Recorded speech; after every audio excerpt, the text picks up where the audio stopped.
নমস্কার সবাইকে, আমি সুতপা। তো তোমরা সবাই জেনেই গিয়েছো যে আমাদের এখন ভবিষ্যৎ কি পর্যায়ে নেমে গেছে। আমাদের যেটা কালকে হাইকোর্টের রায় দেওয়ার ছিল সেটা একের পর এক শুধু ডেট দিয়ে যাচ্ছে।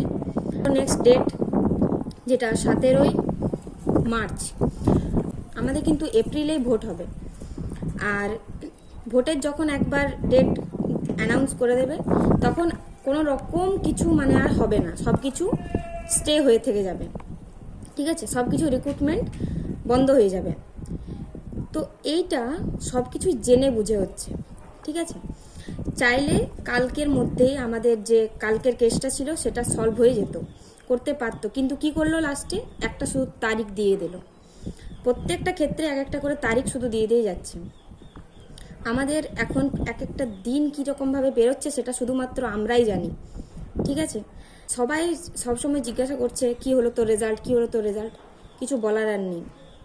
ঠিক আছে, আমরা সবাই ভেবেছিলাম যে ভোটের আগে আমরা জয়েনিং করে যাব, কিন্তু এই পর্যায়ে দাঁড়িয়ে নিয়ে মনে হচ্ছে যে আর এটা কখনোই সম্ভব নয়। ঠিক আছে, আমাদের অবস্থা সত্যি খুবই শোচনীয়। সরকার যেটা বলেছিলেন সেটাই আমাদেরকে করতে হবে। অবশেষে লাস্টে আমাদের চপ পকোড়ির দোকান করতে হবে। এতদিন পর্যন্ত যদি না পড়াশোনা করে ওটা করতাম তাহলে হয়তো অনেক টাকা পয়সা রোজগার করে নিতাম। তো সরকার যখন আমাদের একটা রাস্তা দিয়েই দিয়েছে যে সবাই চপ পকোড়ির দোকান করো, সেটাই আমাদেরকে হয়তো করতে হবে। আর আমাদের যে পরবর্তী যে প্রজন্ম আসবে, আমাদের যে ছোট ভাই বোনেরা, তাদেরকেও আমাদের এরপরে বলতে হবে যে পড়াশোনা করিস না, এরপর তোরা এক একটা দোকান খুল, বেকার ভাতা পেয়ে যাবি, সেখান থেকে বেকার ভাতা নিয়ে একটা পুঁজি কর, ছোট একটা কেটলি ধর আর চা বিক্রি কর। এটাই হচ্ছে আমাদের ভবিষ্যৎ, কারণ অবশেষে আমাদেরকেও না এটা করতে হয়।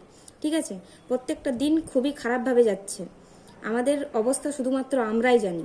তো আর কিছু বলার নেই, সবাই এরকমভাবে সবাইকে থাকতে হবে। এরপর দেখা যাক এই 2024-এ যেটা রিক্রুটমেন্ট সেটা কত সালে এটা কমপ্লিট হয়। সবাই শুধু মুখ বুঝে সব কিছুই আমাদেরকে এখন সহ্য করে যেতে হবে। 27 তারিখে আমাদের যে আন্দোলনটা ছিল সেটাও আমাদের পারমিশন ছিনিয়ে নিল আমাদের কাছ থেকে, পারমিশন দিয়ে নিয়ে আবার সেটাকে আটকে দিল। সব কিছুই একটা চক্রান্ত, সব কিছুই রাজনীতি। এখন যদি আমাদের প্রসেসটা কমপ্লিট হয়ে যায় তাহলে আমাদের ট্রেনিংয়ে যেতে হবে, আমাদের একটা টাকা দিতে হবে। সেটা এখন যেহেতু ভোট আছে, তাহলে এখন যদি আমাদের ওখানে নিয়ে নেয় তাহলে আমাদের টাকাটা লেগে যাবে।